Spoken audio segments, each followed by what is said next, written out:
Hey, today we'll be going a little bit on macro dieting and why you should be doing macro dieting. But before we do this, we have to first understand what are macronutrients. Here at MonkFit, we usually use a system known as if it fits your macros. And that's basically highly dependent upon an understanding of macros and the amount of calories that each macro brings. But before we go into all of that, we need to understand what a macronutrient is. There are 4 different types of macronutrients. I'm going to write them on the board for you right now. So the 4 macronutrients are fat, carb, protein, and alcohol. But because we don't really consume that much alcohol on a daily basis, unless you're from Trinidad, you're only concerned about fat, carb, and protein, which we get from our foods, right? Now, what's important is knowing the amount of each macronutrient it is that we are supposed to consume, right? And there's a simple formula for each nutrient. First of all, we have to start with your gender, your body weight, and your age, as well as your activity levels. To know how much calories that you need to eat, it's simple as going online on caloriecounter.com and plugging in each of these different biostats, and then you get the exact amount of calories that you need to consume on a daily basis, right? But let's use an example. Let's use myself. I am male, my body weight is 163, my age is 21, my activity levels is high because I work out 5 times a week for 2 hours, right? So now, because of all of these factors, I need something like 2,300 calories. I'm not sure if it's accurate, but it's for argument's sake. I need about 2,300 calories to maintain my body weight, right? To then gain or lose weight, I would have to increase my calories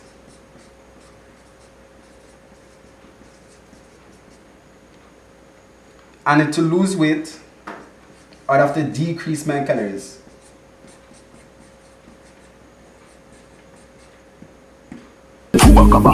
Science again. Now, what's important to note, right, is that your body composition is dependent on how much calories you intake versus how many calories you burn. If it is that you intake more calories than you burn, then you are susceptible to storing extra energy as fat. And this fat is typically stored in the abdomen midsection. Some people store fat in the cheeks, some people store fat in the glutes, some people store fat on the hip. People store fat everywhere depending upon genetic makeup, right? However, if it is that you burn more than intake, then you will lose weight.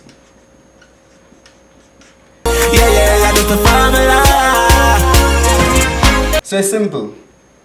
All calories come from the 3 macronutrients, which are fat, carbohydrate, and protein, right? If it is that you intake more calories than you burn from these 3 macronutrients, you will gain weight. If it is that you consume these macronutrients but burn more than you intake, you will lose weight. Simple, right? Now let's take a look at it a little bit further.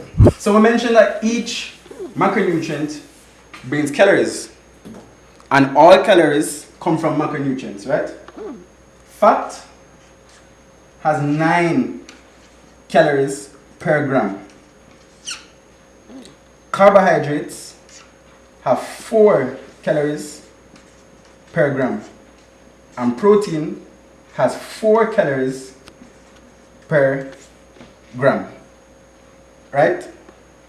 Typically, the protein that we get, or that we need to get, is equivalent to about 0.36 multiplied by our body weight.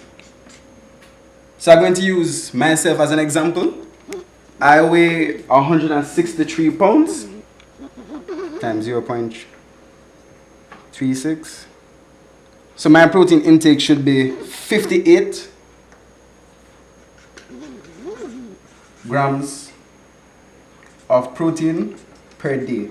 The minimum should be 58 grams of protein per day. For carbs, carbs is simply 2 to 2.5 times your body weight. The variation of choosing carbs is dependent upon your activity levels.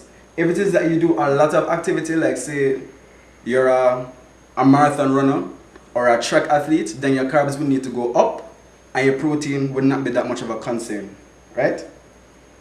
So for me, it would be 2 times 163, which would be 326 grams of carbs.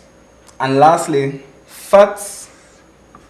What I personally like to do for fats is, after finding out your ideal amount of calories for your body weight, your gender, and your activity levels, what I like to do is subtract the remainder amount of calories after multiplying this by 4 and multiplying this by 4, which is the amount of calories for each gram, subtracting the calories that you get from both of these things, and then dividing that by 9. So let me do that for you. So this would be 326 times 4, which is 1,304. And then we're doing 58 times 4, which is 232. 2146, 3, 5. Ideally, I'm supposed to eat about 1,800 to 2,000 calories. So what I'm going to do is simply subtract my daily recommended calories from the amount of calories that I've already calculated, which is 270, and again divide that by 9, which will give me 30 grams. So ideally for me, I should be eating 30 grams of fat, 58 grams protein, and 326 grams of carb. So now that we understand what macro dieting is, and we understand if it fits your macros and the basic principles of nutrition, why is it that you should invest your time in learning how to count your macros?